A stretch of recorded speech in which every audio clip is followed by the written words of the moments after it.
هو فلتر الزيت بيعمل ايه جوه الموتور ووظايفه ايه، وكمان المفروض اغيره امتى؟ جالي سؤال من كام يوم وهو يا سويسي ادام الزيت وظايفه الاساسيه امتصاص الشوائب والرواسب الناتجه عن طريق الاحتراق والاحتكاك، طب ايه وظيفه فلتر الزيت؟ ما الزيت كده كده بينظف نفسه. هو فعلا يا صديقي من ضمن وظائف الزيت الاساسيه امتصاص الشوائب والرواسب الناتجه عن طريق الاحتراق والاحتكاك، ولكن طول ما الزيت بيلم في رواسب وشوائب يا صديقي فلتر الزيت بيفلتر الزيت من اي رواسب او شوائب ضاره تاذي ترمبه الزيت او الموتور من جوه. لان دوره الزيت قبل ما بتلف دوره كامله في الموتور لازم تعدي على فلتر الزيت تتفلتر وبعد كده تطلع على الهيد فوق. الزيت بيمتص الرواسب والشوائب وفلتر الزيت بياخد الرواسب والشوائب. طيب امتى المفروض اغير فلتر الزيت؟ بص يا صديقي، سواء انت بتحط زيت 1000 هتمشي عليه 2000 هتمشي عليه 3 هتمشي عليه 10 هتمشي عليه 12، فلتر الزيت يتغير مع كل غيار زيت. خرافه انك تغير فلتر الزيت مره ومره لا، ده يخترعها عميل معهوش فلوس، اما ميكانيكي جاهل يا اما فني زيوت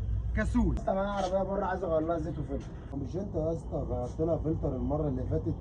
غير الفلتر مره ومره لا، قللوا الطبه بس يا ابني. وده يا صديقي نبذه صغيره عن الفن الكاسل المتكاسل اللي بيسوحك وبيسوح موتور عربيتك.